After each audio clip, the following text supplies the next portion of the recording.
Media asing soroti latihan militer bersama Indonesia, Amerika Serikat, China tuduh dibentuknya NATO Indo-Pasifik. Lebih dari 5.000 tentara dari Indonesia, Amerika Serikat, dan negara lainnya memulai latihan tempur bersama di Pulau Sumatera. Agenda ini ikut menuai perhatian dunia dengan diwartakan oleh berbagai media internasional. Dalam laporannya pada Rabu 3 Agustus, Al Jazeera bahkan menyebutnya sebagai pertanda menguatnya hubungan di tengah gencarnya aktivitas maritim China di kawasan Indo-Pasifik. Dilansir dari Al Jazeera, pelatihan militer bertajuk Garuda Shield ini diadakan setiap tahun sejak 2009, tapi pada tahun ini sejumlah negara lain ikut berpartisipasi seperti Australia dan Jepang, sehingga menjadikannya yang terbesar yang pernah ada.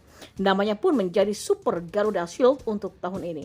Dimulai pada Rabu 3 Agustus, latihan bersama tersebut dirancang untuk memperkuat interoperabilitas kemampuan, kepercayaan, dan juga kerjasama dalam mendukung Indo-Pasifik yang bebas dan terbuka.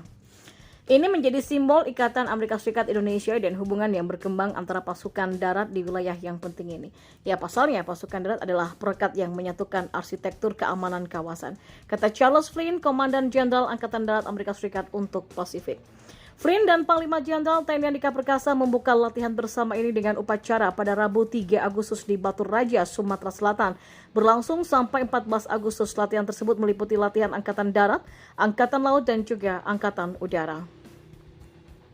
Menurut Jessica Washington dari Al Jazeera yang melaporkan dari Batu Raja, latihan tahun ini menandai perubahan penting dari latihan sebelumnya. Dulu hanya latihan bilateral, tapi sekarang kita melihat gerakan mengarah kepada multilateralisme yang melibatkan negara lain yang tidak hanya sebagai pengamat tapi juga sebagai peserta, komentar Washington.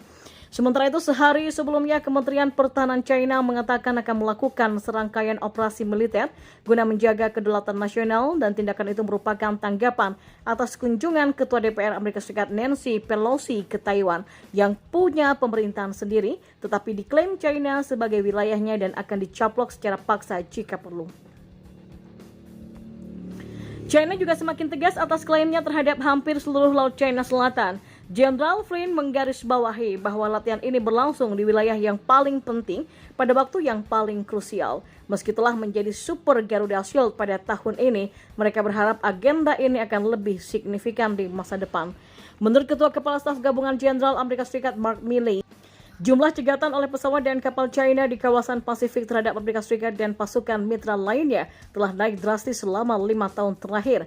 Jumlah interaksi yang tak aman pun bertambah dengan proporsi yang serupa. Pesannya, militer China di udara dan di laut telah menjadi jauh lebih agresif di wilayah ini, kata Milley pada bulan lalu selama kunjungannya ke Indo-Pasifik termasuk Indonesia. Milley mengakui Indonesia sangat penting secara strategis bagi kawasan ini dan telah lama menjadi mitra utama Amerika Serikat. Awal tahun ini saja Amerika Serikat menyetujui penjualan jet tempur canggih senilai 13,9 miliar US dollar ke Indonesia.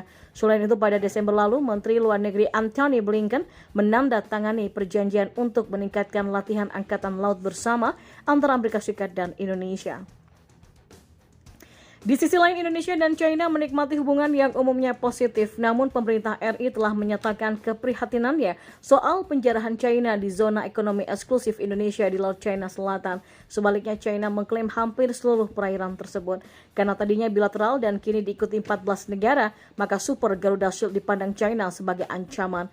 Media pemerintah China menuduh Amerika Serikat sedang membangun aliansi Indo-Pasifik yang mirip NATO sebagai sarana untuk memprovokasi konflik dengan sengaja.